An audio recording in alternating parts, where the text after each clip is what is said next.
Chers téléspectateurs, chères téléspectatrices, bonsoir.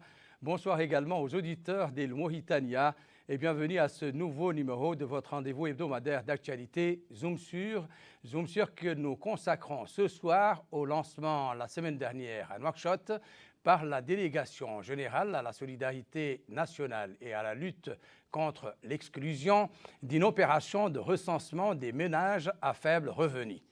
L'objectif visé par cette initiative est de faire en sorte que les familles à faible revenu de la capitale puissent bénéficier des programmes de filets de protection offerts par la délégation. Les filets sociaux, c'est le lieu de le souligner, contribuent de manière importante à la lutte contre l'extrême pauvreté et aident les ménages à faible revenu à préserver leurs actifs générateurs de revenus comme le bétail et d'investir dans l'éducation et la santé de leurs enfants. Pour éclairer les téléspectateurs sur les étapes de cette opération, les approches de ciblage du registre social et les résultats attendus, nous recevons ce soir dans ce nouveau numéro de Zoom sur M. Moulay Hassan Zeidan, coordinateur au programme Tekavoul à la délégation générale Tazour. Également M. Ahmed Salem Boued, directeur général du registre social à la délégation générale Tazour. Et M. Smaïl Cheikh Ahmed Aïch, expert en mobilisation sociale et le registre du registre social. Monsieur, donc, bonsoir. Merci pour avoir accepté de répondre à notre invitation. Mais avant d'entrer dans le vif du sujet, je vous propose de suivre ce reportage de Mohamed Khatat qui revient sur le lancement de cette opération.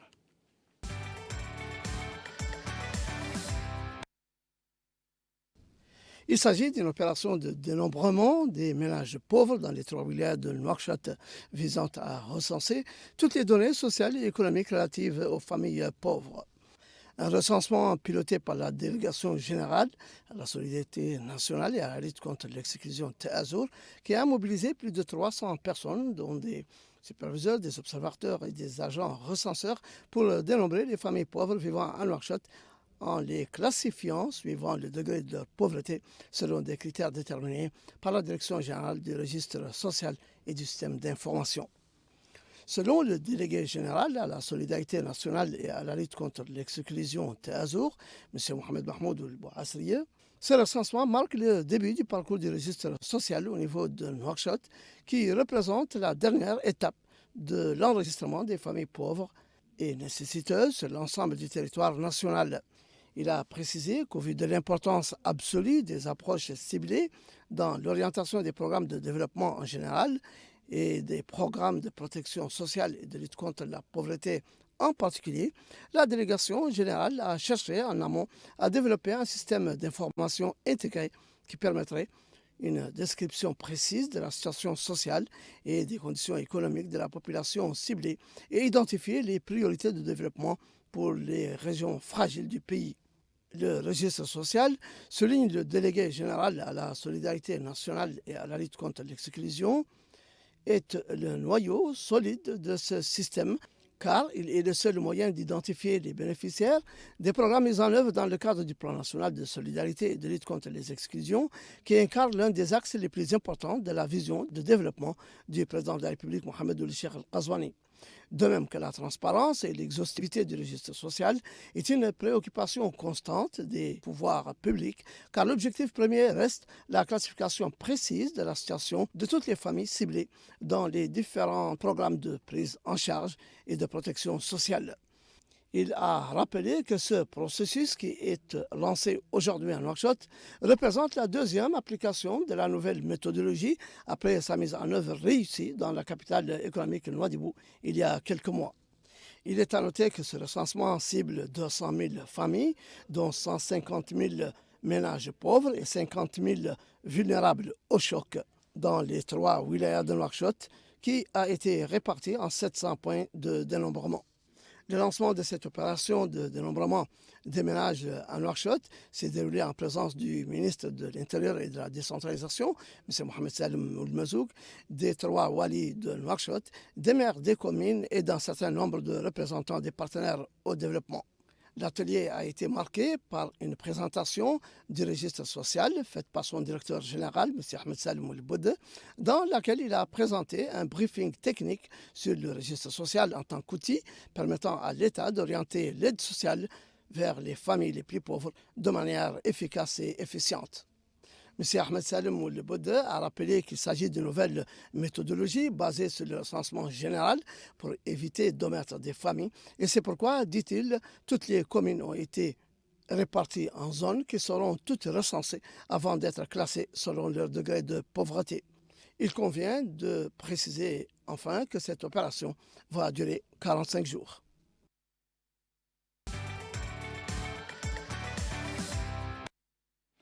Merci Mohamed El Khattat. Et pour commencer, je m'adresse à mes invités. Et qu'est-ce qu'on peut dire sur le lancement de cette opération depuis qu'elle a commencé, je pense, vendredi passé? Et particulièrement, comment comptez-vous nous éclairer sur les procédures et mécanismes utilisés pour sélectionner les bénéficiaires de cette opération? Allez-y, la parole est à vous. بسم الله الرحمن الرحيم والصلاة والسلام على أشرف المرسلين وخاتم النبيين سيدنا محمد بن عبد الله. Premièrement, permettez-moi de remercier le Mauritanie pour nous avoir donné cette opportunité, cette occasion de mieux édifier les populations qui seront ciblées ou recensées ces jours-ci et de leur demander de mieux coopérer, mieux répondre aux questions qui leur seront adressées. Ceci étant, cette opération permettrait de recenser les ménages au niveau de Nouakchott. Tous les ménages au niveau de Nouakchott, ça sera un recensement porte à porte et qui suivra une chronologie, un chronogramme qui doit être préétabli. Depuis le lancement officiel le vendredi dernier, les préparatifs sont en cours. Pas plus tard que ce matin, des visites de terrain et des prises de contact avec les autorités locales et administratives ont été faites. S'adapter sur le terrain, de délimiter les zones qui seront les limites géographiques de chaque wilaya. Ça, c'est de façon ramassée. On aura l'occasion de rentrer dans les détails. Merci beaucoup. Salam alaikum wa rahmatullah. Merci beaucoup pour la télévision nationale pour nous donner cette occasion.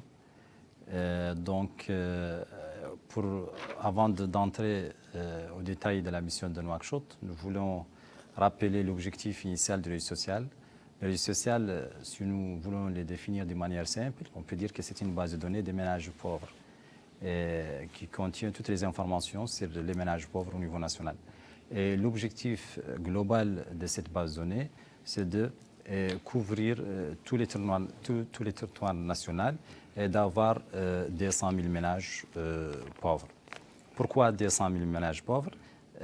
Cet objectif global a été calculé sur la base du taux de pauvreté qui est estimé à 31% au niveau national. Et puis la première des choses qu'on a fait, on a réparti l'objectif entre les différentes wilayas sur des critères essentiels qui sont le taux de pauvreté au niveau de chaque wilaya et la taille démographique de la wilaya, c'est-à-dire le nombre de ménages au niveau de chaque wilaya. Donc, pour partir d'un objectif global vers un objectif au niveau de chaque wilaya, on a fait la même chose pour les muqata'a, les communes, jusqu'aux localités. Donc, aujourd'hui, on connaît le nombre, même avant même d'entrer sur le terrain, on connaît le nombre cherché, le nombre de ménages pauvres cherchés au niveau de chaque localité. Ce qui a marqué le registre social pour la Mauritanie, c'est l'exhaustivité, c'est-à-dire qu'on a touché toutes les localités du pays. Et c'est pour cela aujourd'hui, on a une couverture pour 8119 localités du pays, c'est toutes les localités du pays. Et encore, donc on ne s'est pas limité sur les poches de pauvreté ou des communes précises. On a une couverture totale. Mais la deuxième, donc c'était la première étape, c'est la définition des quotas. La deuxième importante étape, c'est la sélection des ménages ou l'identification ou le ciblage des ménages pauvres par rapport aux autres. Comment s'est fait cette sélection, justement? Exactement. C'est vraiment l'étape la plus importante, l'étape plus complexe de tout le processus. Parce que donc celle-là, on l'a fait selon une méthode, c'est la base d'une méthode participative. Puis on l'a fait, c'est la zone géographique la plus réduite, c'est la localité. C'est-à-dire la sélection des ménages pauvres, on l'a fait au niveau de chaque localité d'une manière séparée par rapport aux autres localités. Et une fois qu'on arrive à la localité, on appelle, on demande aux représentants de chaque ménage, des représentants de chaque ménage dans un assemblée générale. Et pour que même l'assemblée générale soit valide, il faut la présence de plus de 70% des représentants des ménages. Une fois qu'on a ce nombre, on leur demande essentiellement deux choses. La première des choses, de nous donner 3 à 5 critères de pauvreté. C'est là pour ne pas leur imposer de définitions complexes qu'ils ne comprennent pas, ou peut-être des définitions de pauvreté qui sont applicables dans d'autres zones.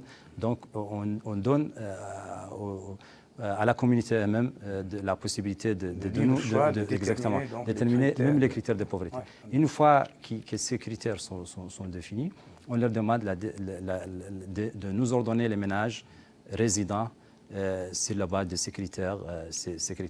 Une fois que les ménages sont ordonnés par la communauté elle-même, on prend le nombre de ménages demandés et qu'on les considère comme des ménages pauvres. Et on se limite au nombre initialement fixé pour la localité. Donc ça, c'est la deuxième étape. Puis, systématiquement, on déclenche une troisième étape, ce qu'on appelle une période de distribution des réclamations. Et c'est obligatoire. C'est obligatoire, cette étape, dans le processus de mise en place de vie sociale. On donne 15 jours pour recevoir toutes les demandes d'informations et de réclamations, s'il y a des oublis, s'il y a des gens qui ne peuvent pas parler devant le public, donc ils peuvent nous adresser leurs réclamations à travers un numéro vert gratuit. Gratuit sur les 3 opérateurs, Moritel, Matel, Shingitel. Et on accepte même que les réclamations soient faites par des leaders ou des acteurs de la localité à la place d'autres, parce qu'on sait qu'il y a des ménages pauvres qui ne peuvent pas s'exprimer même. Et une fois qu'on arrête, que la période de réception des réclamations se termine, on envoie une mission sur le terrain pour le traitement des réclamations. Donc, on classe les réclamations en deux classes. Les réclamations non recevables, je peux donner comme exemple les demandes de changement de quota. Pour nous, c'est une réclamation non recevable. Par contre, les ménages qui réclament qu'ils sont plus pauvres que les ménages déjà sélectionnés, c'est une réclamation recevable. Et on est obligé de visiter l'ensemble de ces ménages pour vérifier leur statut, de collecter leurs données. Et une fois que ces données sont collectées, systématiquement, il y a un système qui calcule un score. Et le score va déterminer si la réclamation est fondée ou non fondée. Dernière étape, donc après le traitement des réclamations, la liste devient une liste finale de ménages pauvres pour la localité. Heureusement que les taux d'inclusion après le traitement des réclamations, l'expérience a montré que ce taux ne dépasse pas 2%. Donc c'est pour cela qu'on n'a pas changé la répartition qu'on a fait initialement. Donc, une fois qu'on termine cette étape, la liste devient une liste définitive. Mais à ce stade, on a tout simplement le nom du chef de ménage. On n'a pas les informations, toutes les informations qui peuvent être utiles pour les différents programmes. Sur la famille, sur les membres de la famille. On a tout simplement, à ce stade, c'est-à-dire au mois de ciblage, le traitement de réclamation, nous aurons seulement le nom du chef de ménage, l'adresse du ménage. Donc c'est pour cela qu'on envoie une dernière mission de collecte des informations. Et c'est une étape très très importante encore parce que nous collectons toutes les informations que vous pouvez imaginer sur ces ménages. On a un questionnaire très très riche qui englobe Vous avez... On demande plus de 200 informations sur chaque ménage et plus de 40 informations pour chaque membre du ménage. C'est pour cela aujourd'hui on a vraiment une big data, une base gigantesque de données qu'on met à la place, qu'on met à la disposition des différents programmes utilisateurs de réseau social. Chaque programme, s'il veut utiliser le réseau social, il définit les critères selon les domaines de compétences. C'est une banque de données. C'est une banque de données, exactement. C'est une banque de données. Vraiment, c'est ambitieux. C'est très ambitieux. Et touche tous les secteurs. C'est pour cela, chaque utilisateur, s'il veut utiliser le réseau social, il définit les critères. Nous, on applique les critères pour sortir les ménages pour bénéficiaires au programme. Tant mieux. Voilà. Ismaïl, Merci beaucoup, M. Abdahi, de nous offrir cette opportunité pour en fait édifier nos chers téléspectateurs sur le ciblage d'une façon générale et de l'opération de ciblage des ménages pauvres au niveau de Nouakchott. En fait, rien à ajouter, sauf que pour résumer un peu ce qu'a dit M. le coordinateur, M. le directeur général, que le ciblage, en fait, c'est deux approches. Une dans le milieu rural, qu'on appelle le ciblage rural, communautaire, c'est une approche participative auquel cette approche, les communautés participent à l'identification de leurs ménages pauvres. La mission du registre social, c'est plutôt de cadrer et d'orienter les réunions vers une identification transparente et efficace. Un milieu urbain, puisque vous savez, faudrait-il rappeler aussi que le milieu urbain il est un peu différent. Ouais. Il y a une nouvelle approche, en fait, qui a été dictée par certaines expériences vécues et que le registre social, puisque faudrait-il aussi le rappeler qu'aujourd'hui, Tazor se confirme comme pionnier dans les œuvres et dans les actions sociales, avec l'outil principal, comme a énoncé Son Excellence, Monsieur le Délégué Général, que le registre social, c'est le socle des actions sociales ciblées et des programmes d'intervention, non seulement des programmes Azor, mais de toutes aussi les actions sociales programmées, que ce soit par les programmes gouvernementaux ou par même les partenaires au développement. Le registre social, aujourd'hui, lance cette ambitieuse opération qui est en fait une phase décisive dans l'achèvement de la première génération du registre social, puisque aussi, il faut le dire avec toute modestie, qu'aujourd'hui, l'État mauritanien dispose d'une base de données générale des ménages pauvres dans toute la Mauritanie. L'étape décisive reste à finaliser, c'est Nouakchott qu'on vient de lancer la semaine, le vendredi passé, et que les opérations sont en cours pour en fait déclencher les opérations de dénombrement. Et je rappelle que grâce aux directives, grâce au dévouement des fonctionnaires et des responsables de Tazor, des réseaux sociaux, l'opération est maîtrisée. Certainement, on aura l'occasion de rentrer dans les détails, d'expliquer la méthodologie et les outils de maîtrise qui seront mis en place pour maîtriser et pour mettre en œuvre cette importante opération. Seulement, je dois terminer en rassurant toutes les populations que l'opération est bien étudiée, bien maîtrisée et que les résultats vont nous démontrer l'efficacité et l'efficience de cette action qui sera mise en œuvre dans 2 ou 3 jours. D'accord. Merci beaucoup. Je rappelle que le délégué général dans son mot, à l'occasion de cette cérémonie, avait un peu qualifié ce recensement de dernière étape de l'enregistrement de ces familles à faible revenu. À quelles prestations les ménages donc, enregistrés doivent-ils s'attendre? Qu'est-ce qu'ils auront en échange de ce recensement?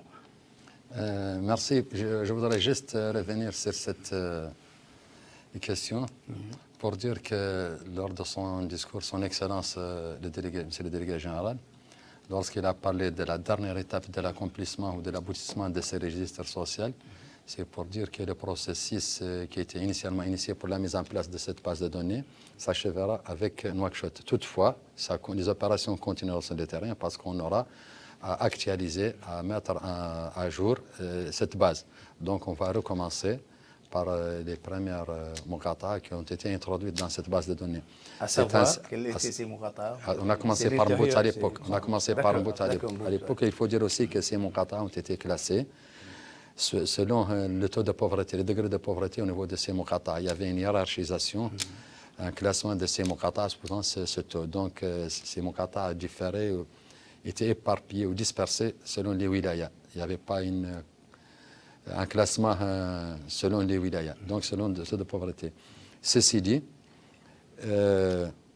ces populations, comme vous n'êtes pas sans l'ignorer certainement, que cet outil, qui est le registre social, est un outil d'aide à la prise de décision qui permet aux utilisateurs, aux décideurs, de rationaliser aussi bien les moyens financiers que matériels. Et c'est un outil d'aide qui permet de cibler vraiment et de faire atteindre les avantages et les aides aux ménages vraiment nécessiteux. Donc ces ménages, ce qui est sûr, avec ce registre social, auront à bénéficier de tous les programmes de Ta'azur selon cette base de données que est le registre social. Donc ils auront à profiter du moment où ils seront introduits dans cette base de façon juste et équitable. Ils n'auront pas besoin d'intervention et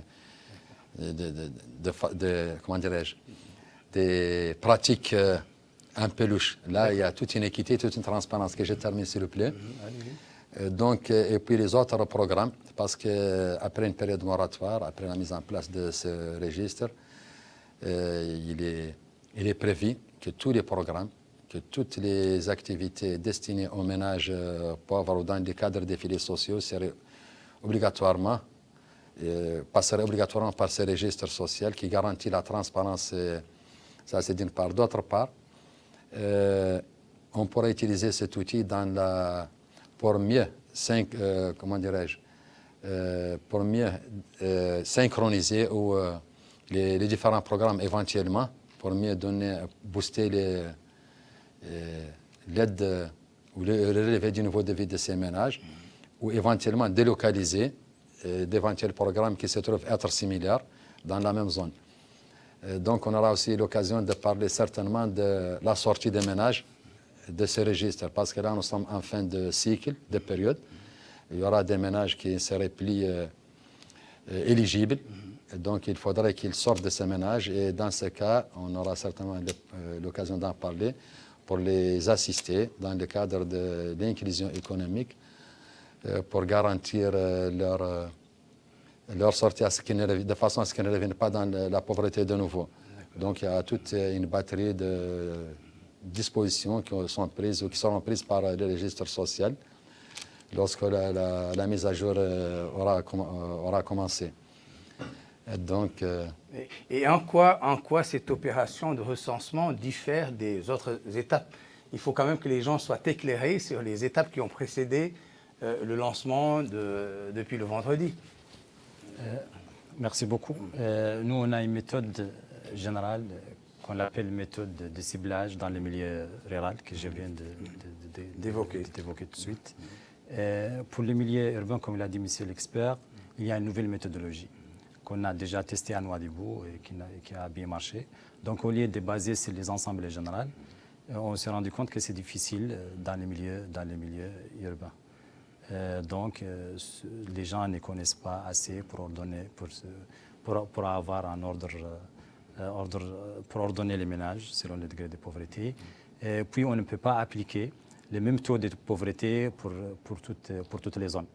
Et malheureusement, on n'a pas de taux de pauvreté inférieur aux communes. Donc, c'est pour cela qu'on a adapté une nouvelle méthodologie qui base sur un recensement exhaustif.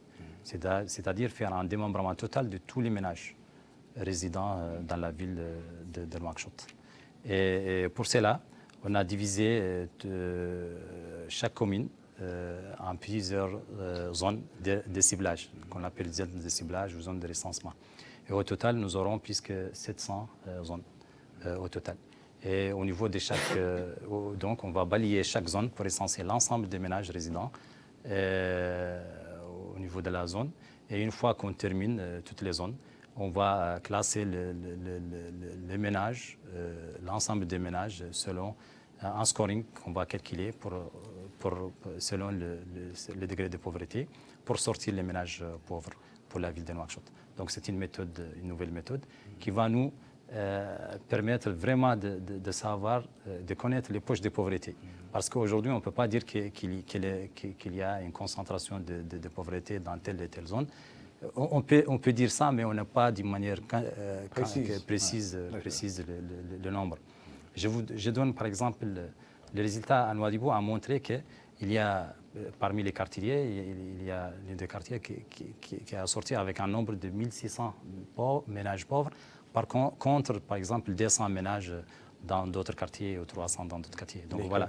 Donc nous aurons vraiment la répartition réelle des ménages pauvres au niveau de la ville de Nouakchott.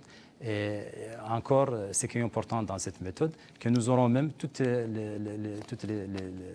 les données sur l'ensemble des ménages. Donc si par exemple, il y a pandémie ou catastrophe ou autre, nous avons les informations pour tous les ménages. Donc on peut intervenir pour l'ensemble des ménages. Et ça, c'est quelque chose d'extrêmement important. Donc on applique les limites des quotas. Donc si l'utilisateur, par exemple, demande 80% des ménages ou 60% des ménages ou des quartiers, nous, on peut répondre à ce type de demande. Ou s'il demande, par exemple, les ménages dont des membres handicapés ou des membres qui souffrent des maladies chroniques ou les veuves ou autres, donc on peut répondre à toutes les demandes. Par contre, à l'intérieur, on avait les limites, les quotas. Donc à l'intérieur, on n'avait que les informations sur les ménages pauvres qui étaient sélectionnés par la communauté. Donc voilà. Merci beaucoup. En fait, pour revenir, pour édifier en fait les populations, c'est la méthodologie que le registre social va mettre. En fait, je vais leur dire clairement ceci. C'est que dès le jeudi matin, ils doivent s'attendre à des enquêteurs qui vont venir porte à porte. C'est-à-dire qu'ils vont recenser tout le monde, sans exception. Et aussi à domicile, c'est-à-dire qu'ils vont rentrer dans chaque ménage et dans toutes les muqata'a. Et c'est une stratégie qui est faite simultanément, le fait de déclencher l'opération simultanément dans toutes les muqata'a pour que tout le monde reste chez lui et que l'opération va durer 45 jours. Et ces enquêteurs, suivis des contrôleurs et des superviseurs, vont rentrer dans chaque ménage. C'est-à-dire qu'ils vont venir avec leurs signes distinctifs, avec leurs tablettes, leurs casquettes, leurs badges. Ils vont se présenter, ils vont en fait appliquer la méthodologie de ciblage urbain. En fait, cette méthodologie s'articule autour de 3 variables essentielles. La première variable, c'est une collecte de données à travers un questionnaire préétabli. Je rappelle que c'est une opération sans papier, que les enquêteurs du registre social ou d'État Azur en général vont utiliser seulement la technologie, c'est-à-dire une tablette informatique avec une application informatisée. Ils vont poser des questions, ils vont collecter ces informations. Ces informations collectées seront envoyées à un serveur central qui sera traité par une équipe technique au niveau central. Après, la deuxième variable, c'est l'appréciation du ménage lui-même. Quelle est l'opinion de ce ménage sur sa situation? Est-ce qu'il est pauvre? Est-ce qu'il est riche? Donc c'est important pour nous de connaître en fait la psychologie ou le classement, l'autoclassement ou l'auto-appréciation du ménage. La troisième composante essentielle, c'est l'appréciation de notre enquêteur nous-mêmes, puisqu'il est formé, il est sermenté, édifié, sensibilisé. Ils sont au nombre de combien? 300 Non, un peu moins. Non, ça aussi c'est trop dur. En fait, nous, on va déployer sur le terrain 200 enquêteurs avec 40 contrôleurs. Donc c'est ça en fait le taux. Et 200 enquêteurs, je rappelle que nous, on va déclencher 9 muqata'a le même jour. Je dois confirmer que aussi, on va faire le tiers de la Mauritanie dans 45 jours. Ça, ce n'est pas une petite chose. Je sais qu'éventuellement, quand on fait référence aux autres Ravel ou aux autres RGPH, les gens font beaucoup de gens, ils utilisent 1000 personnes, 2000 personnes avec des budgets très colossaux. Quand même, je sais que cette opération est maîtrisée avec les 200 enquêteurs, avec les 40 contrôleurs. Je pense que nous, on arrive à terme, Inch'Allah, dans les 45 jours, parce que c'est bien comptabilisé, c'est bien calculé, le rendement journalier de chaque animateur. Et aussi, certainement, le directeur général et le coordinateur national auront l'occasion de vous parler de l'outil informatique qui sera utilisé. C'est une opération vraiment modèle. Et là, en fait, je rappelle que le registre social aujourd'hui, c'est l'un des projets phares, ou c'est le projet phare de la Banque mondiale de la Mauritanie. Ça, je le rappelle et je le dis avec toute modestie. Et il est modèle dans la sous-région. Donc, ce qui fait que rien à reprocher à Tazur, rien à reprocher au registre social, du point de vue méthodologie, du point de vue maîtrise de la question à mettre en... Puisque vous avez parlé de budget, est-ce qu'on peut avoir une idée du montant de cette opération, le montant que va coûter cette opération et combien va-t-elle durer également dans le temps? Il faut qu'on sache quand même, il faut que le citoyen soit éclairé un peu sur... Merci pour ce qui est du budget. Si vous avez un complément également, allez-y. C'est ce qu'il vient de dire. Oui. En toute modestie, je dirais que je confirmerai ce qu'il vient de dire, que le registre social au niveau national est devenu un cas d'école, si je peux m'exprimer ainsi. En ce sens où les voyages d'études se font régulièrement. Nous avons des visites et des missions des pays avoisinants, des pays de la sous-région, pour apprendre de l'expérience nationale, l'expérience de la partie mauritanienne. Aussi, avec la Banque mondiale qui est le parrain, en quelque sorte, si je peux m'exprimer ainsi, de cet outil. Et ils ont partagé, ils nous ont poussé, ils nous ont demandé de partager notre expérience à distance avec les autres partenaires. Des conférences, des vidéoconférences ont été réalisées avec différents pays. Quant à votre question pour ce qui est du budget, oui. Et de la durée également de l'opération. La durée de l'opération, ça a été mentionné, c'est 45 jours, c'est ce qui est prévu. Mais à toute fin utile, si la nécessité se fait sentir de prolonger, on le fera. Mais toutefois, comme vient de le dire M. l'expert, les 45 jours ont été établis sur la base d'un rendement quotidien de chaque enquêteur avec une marge d'erreur. Et s'il y aura une prolongation dans le temps de cette opération, elle sera limitée aussi bien en nombre d'enquêteurs. Donc, on a pensé avoir cadré dans le temps cette opération. Aussi, pour ce qui est du budget, le budget c'est aux environs 200 millions. Dans les environs 200 millions. Mais il faut dire aussi que ce budget, dans ce budget, plusieurs partenaires contribuent. On a voulu que différents partenaires, que nous remercions au passage, la Banque mondiale, l'AFD, le PAM, le HCR et l'UNICEF, ont contribué à cette opération. Pourquoi ils ont contribué? Parce qu'ils ont vu, et là ça donne plus de crédit. Est-ce qu'ils ont été associés? Je vous dirai. D'accord.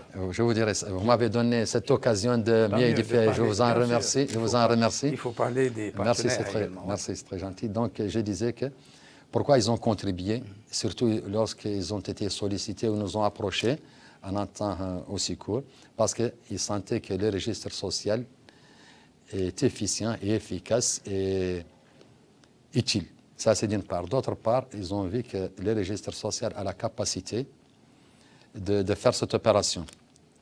D'autre part, ils ont voulu qu'il ne soit pas en retard dans la mise en place de cet outil. Toutefois, lorsque le budget a été monté, on a voulu le faire dans toute la transparence. Ils nous ont donné des financements qui ont été dans le montage du budget. Ils ont été destinés à des activités bien précises et bien particulières. Je rappelle aussi que cette opération suit une note conceptuelle qui a été partagée avec les partenaires et bien sûr avec la délégation générale qui l'a initiée. Elle a été validée par les uns et par les autres, non objectée. Et dans cette note conceptuelle, il y a le budget. Chaque partenaire a non objecté l'utilisation de ces budgets. Donc chaque partenaire sait en quoi ces financements seraient destinés et en quoi ils aboutiraient. Donc cette note conceptuelle constitue le cadre légal du déroulement de cette opération. Et la partie nationale, on aurait pu faire cette opération sur les financements des partenaires. Toutefois, question de souveraineté, on a voulu que la délégation de Tazor, quand je dis non, c'est la délégation générale de Tazor, a voulu qu'elle participe dans cette opération. Et ça, excusez-moi de revenir encore pour dire que ça donne plus de crédit à cette opération et au travail de Tazor. Tant mieux. Allez-y, Moudir, est-ce que le programme en lui-même, est-ce qu'il s'intéresse aux personnes atteintes de maladies chroniques et graves? Je pense que ces gens ne doivent pas être en marge également de cet ambitieux projet. Merci beaucoup pour la question. Exactement, nous, on a un questionnaire qu'on a développé sur la base des expériences, sur la base surtout c'est une base scientifique. Donc voilà, et pour vraiment classer les ménages selon les degrés de pauvreté. Et bien sûr, les questionnaires, il y a une question spécifique pour les personnes qui souffrent des maladies chroniques ou il y a même les handicapés. Et donc voilà. Et suite à la finalisation, donc ils vont être, ces personnes vont être priorité par rapport aux autres. C'est très clair. Et surtout qu'à la fin de cette opération, nous aurons l'occasion même de sortir une liste de ménages dont des membres handicapés ou des membres qui souffrent de ce type de maladies. Il faut noter ici que cette opération va être une mission complémentaire de l'enquête qu'on a déjà terminée à Nouakchott avec l'appui de l'UNICEF et la collaboration avec le ministère des Affaires sociales qui nous a permis d'identifier 10 000 ménages avec des membres handicapés. Vraiment, aujourd'hui, on a toutes les informations sur ces membres et leurs conditions, et leurs ménages, leurs conditions de vie. Les types d'handicap, le degré d'handicap, toutes les données socio-économiques, les coordonnées GPS. Donc voilà. Merci beaucoup. En fait, seulement pour ajouter que non seulement à la fin de cette opération, on aura le nombre des personnes vivant avec des maladies chroniques ou des handicaps dans les ménages à Nouakchott, mais aussi on aura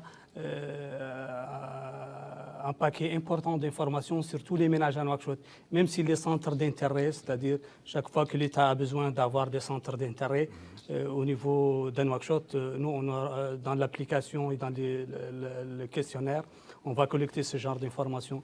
Et surtout, on aura aussi d'autres questions relatives aux enfants, aux femmes enceintes, des choses comme ça. C'est-à-dire que c'est une collecte assez importante et qui va en fait permettre au registre social de disposer d'une base de données assez riche, big data, comme a dit le directeur général.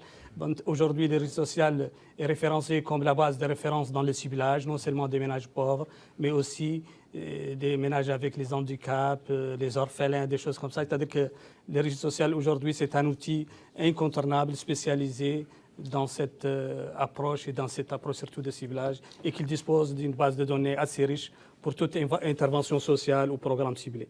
Est-ce qu'il n'y a pas nécessité aujourd'hui d'accompagner cette opération par une campagne de sensibilisation auprès des populations pour les édifier un peu plus sur cet ambitieux projet? Merci. La pertinence et l'utilité d'accompagner cette opération, je ne dirais pas triviale, est évidente et nécessaire. C'est pour ça que nous sommes là, nous sommes là aujourd'hui. Et nous vous en remercions aussi. Et une campagne sera faite, sera réalisée à tous les niveaux. Il y a également la société civile. Est-ce que vous mettez à profit la société civile pour vous aider un peu Bonne question, merci. De façon structurelle, la société civile n'est pas impliquée de façon directe, de façon structurelle dans le montage de l'opération. Toutefois, et là je profite de ce plateau pour lancer un appel et une demande à la société civile. C'est de laquelle nous comptons beaucoup sur son sens de l'accomplissement du devoir national pour nous aider à sensibiliser les ménages, les populations à mieux s'adapter à cette opération, à mieux collaborer avec les enquêteurs qui leur rendront visite, à ne donner que des réponses fiables, correctes, à ne pas essayer de donner de fausses nouvelles qui s'avèrent être néfastes aussi bien pour eux que pour leurs concitoyens. Donc nous demandons à la société civile de nous aider à sensibiliser, de faire campagne auprès de ces gens. Donc nos attentes pour ce qui concerne la société civile sont énormes et sont grandes. Allez-y. Je voulais tout simplement ajouter ici qu'il y ait plus de 200 enquêteurs qui vont être mobilisés, plus les 40 contrôleurs. Le rôle de contrôleur, c'est pour contrôler. Chaque contrôleur aura 5 à 6 enquêteurs pour superviser leur travail. Puis de ce groupe, il y a deux autres groupes qui vont travailler. L'une va travailler sur la qualité de données, parce que c'est quelque chose d'extrêmement important. Donc, une fois que l'enquêteur termine le ménage, nous aurons systématiquement l'information. C'est systématique. Et donc il va être visible sur tous les niveaux. Et systématiquement, le système va déterminer si l'information est cohérente ou n'est pas cohérente. Donc, s'il y a un problème d'incohérence de données, il y a une équipe qui travaille sur cet aspect. Donc, ils vont déclencher systématiquement une nouvelle enquête. Donc, ils vont revenir pour faire une nouvelle intervention pour les ménages dont des informations qui n'ont pas cohérentes. En parallèle avec cela, il y a encore une commission transversale. C'est la commission qui travaille sur le volet sensibilisation des citoyens. Donc, on va engager 40 agents qui vont travailler avec les communes, avec les superviseurs et les coordinateurs de l'opération pour sensibiliser les citoyens, pour leur expliquer la méthodologie, pour leur demander de rester chez eux jusqu'à que leur tour vienne. Donc, voilà. Pour essayer surtout que tous les ménages que la couverture soit totale et que voilà. Encore, ce qui est important, on a donné 3 jours de travail et c'est quelque chose que nous ferons même lors de nos missions de l'intérieur. Les 3 premiers jours, c'est d'organisation, 3 jours d'organisation et de contact avec les autorités locales, les maires, les services municipaux, pour constituer ce qu'on appelle le comité des quartiers. Et ils vont jouer un grand rôle. Donc aujourd'hui, demain et après-demain, c'est pour la constitution de ce comité, pour déterminer avec eux, là on va commencer, puis c'est-à-dire surtout l'ordre des zones. Les zones où là on va commencer, puis les autres, l'ordre d'entrée des différentes zones, donc pour arriver à terme. Pourquoi 45 jours? Vous avez bien posé la question. Nous, l'expérience nous a montré que l'enquêteur peut faire entre 20 et 25 ménages par jour et le nombre de ménages en Nouakchott estimé à 225 000 ménages. Donc, en calcul simple, peut nous donner que si nous mobilisons 200 enquêteurs, nous terminons l'opération normalement à 45 jours. Donc voilà. Monsieur l'expert a souligné quelque chose de très important, c'est la nouvelle technologie. Nous, vraiment, on est modèle dans la sous-région. Et même, donc, il y a plusieurs pays aujourd'hui qui sont en contact avec nous pour essayer de profiter d'échanges avec nous. Surtout que c'est très complexe. C'est très complexe d'informatiser les tâches quotidiennes d'une entreprise standard. Et nous essayons d'informatiser. On est arrivé à informatiser même les données des ménages et des individus. L'utilité de recruter des gens compétents. C'est pour cela aujourd'hui, et depuis même quelques années, nous basons sur les dernières technologies, sur les technologies dans tout ce qu'on fait. Donc tout est dématérialisé de bout au bout, et il y a la traçabilité totale. Donc les partenaires, pourquoi ils sont engagés avec nous? Parce qu'ils voient qu'il y a la transparence totale dans tout ce qu'on fait. Donc il n'y a pas d'intervention humaine. Donc si les données rentrent, tout le reste, et même pour rentrer les données, le questionnaire est très simple. Donc quelqu'un qui ne connaît même pas l'informatique, qui n'a jamais travaillé sur les outils informatiques, peut vraiment rentrer les données. Et tout le reste, c'est géré par les systèmes informatiques. Aujourd'hui, on a des cartes dynamiques sur lesquelles on peut même, vous pouvez même visualiser l'ensemble des ménages de Nouakchott. Et si on clique sur un ménage, sur une carte, on va voir toutes les informations du ménage. Vous comprenez? Et on peut même l'afficher par zone pour savoir les taux de pauvreté de la zone, le nombre de ménages de la zone, tous les indicateurs et les sous-indicateurs. On peut même croiser des indicateurs. Tout cela sur une interface. Donc vraiment... Donc tous les démembrements de l'État peuvent profiter un peu du travail. Bien sûr, c'est quelque chose d'extraordinaire qu'on a arrivé à faire aujourd'hui. Vraiment, c'est très, très avancé. Et encore, donc, c'est quelque chose qu'on partage même avec nos partenaires, avec les autres départements à tous les niveaux. Des briefings aux partenaires. Donc voilà. Voilà encore, il y a une information très importante ici à vous dire, c'est que Vous avez bien signé les compétences. Nous, on a engagé les personnels. C'est les personnels du projet de réussite sociale qui vont être engagés dans l'opération. Les enquêteurs, nous, on a un répertoire qu'on a créé depuis quelques temps. Et chaque fois qu'il y a des demandes, des jeunes diplômés, des jeunes chômeurs qui viennent s'enregistrer, demander au niveau de réussite sociale, on écrit. Et chaque fois, ils profitent. Avant chaque mission, nous ferons la formation. Même si ça demande vraiment ça demande pas une capacité extraordinaire, mais nous, avant chaque mission, nous ferons des formations une journée ou 2 jours. Mais pour cette mission, exceptionnellement, là, on a fait une formation de 8 jours, 10 jours. On a même 10 jours. Donc voilà. Parce qu'il y a des nouveaux outils qu'on a utilisés pour la première fois. C'est pour cela qu'on a prolongé la durée de la formation. Les gens s'initient à ces donc nouvelles voilà. C'est des journaliers qu'on mobilise chaque fois. On mobilise pour la durée de la mission. Donc voilà.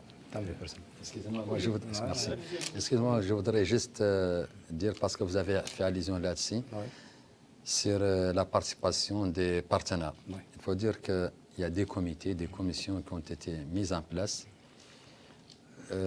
avec un comité de pilotage regroupant tous les départements nationaux, à savoir le ministère de l'Intérieur, de l'Habitat, de l'économie, MASEF, l'ANSA, tous les départements qui sont impliqués, qui pourraient être impliqués dans cette opération. Aussi des comités, un comité avec les partenaires.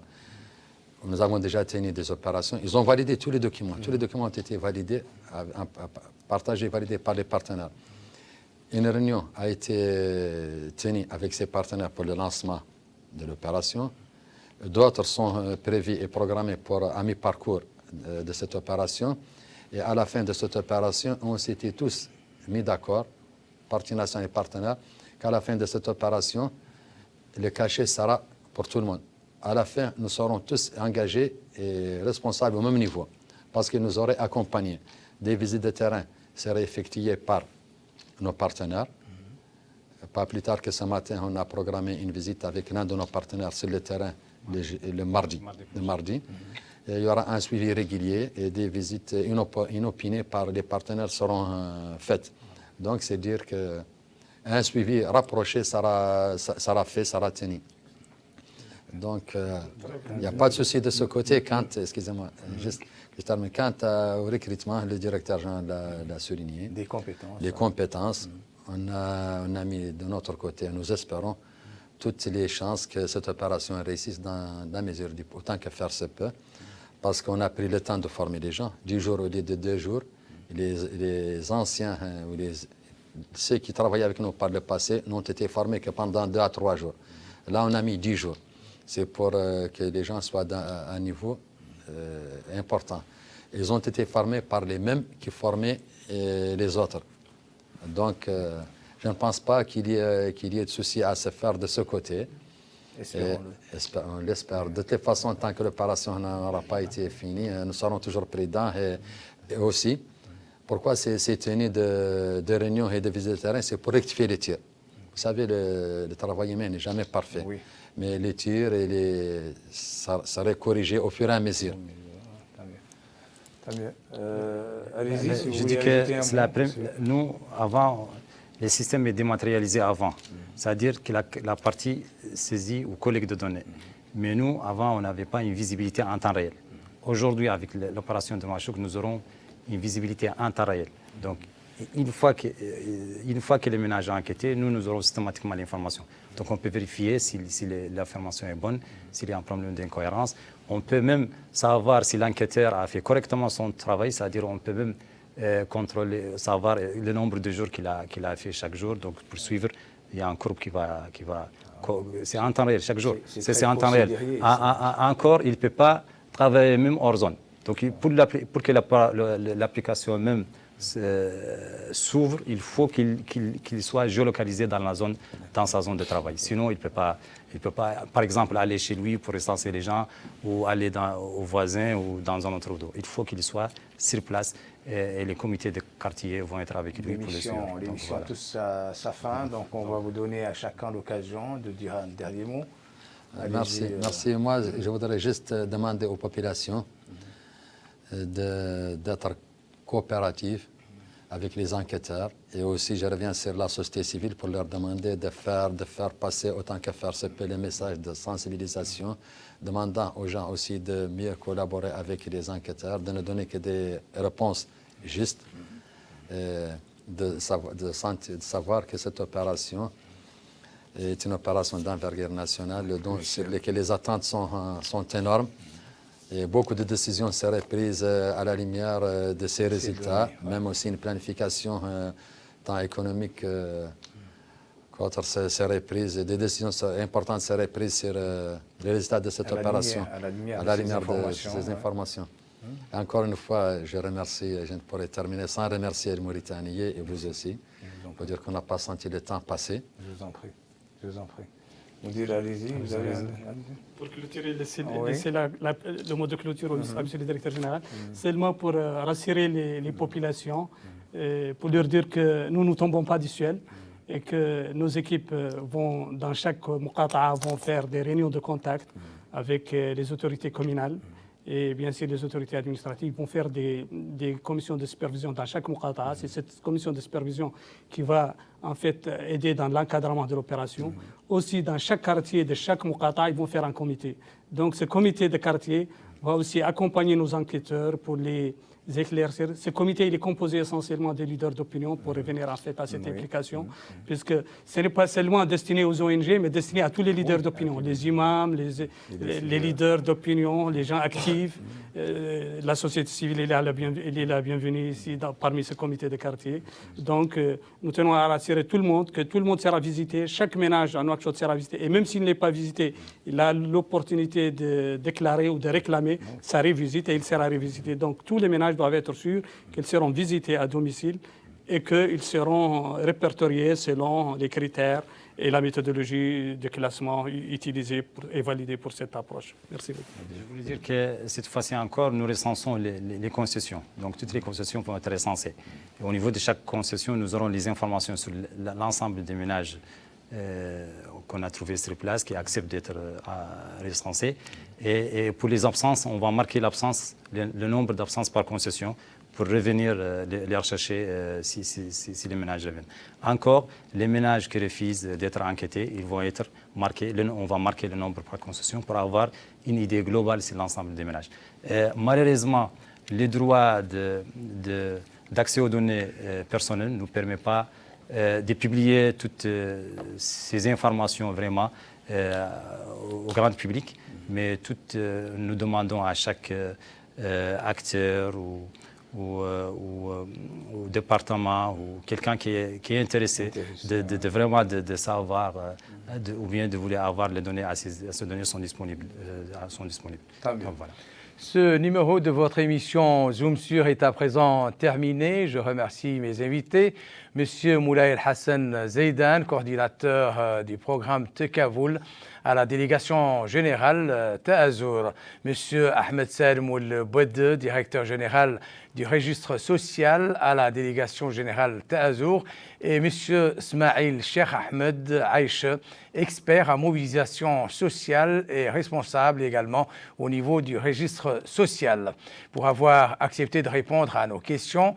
Mes remerciements vont également à tous les téléspectateurs et à toutes les téléspectatrices qui nous ont fait l'honneur de suivre ce magazine. Un grand merci également aux équipes de reportage et de rédaction pour la réalisation de cette émission, particulièrement Mokhtar Mohamed Ali, Rabia Deida, Mamadou Gueye, Abdoulaye Sireba, Fal Sleita, Ahmadani Dramé, le réalisateur Ahmed Salmoul Boubout, Mohamed Mokhtar Sidi Mohamed Bezaid et les caméramans ici présents. Excellent moment avec la suite des programmes de Mauritania. Bonsoir à tous et à toutes et très vivement pour un nouveau numéro de votre émission Zoom Sur. Je corrige qu'il s'agit du réalisateur Daha et non Mohamed Salmoul Boubout. Au revoir.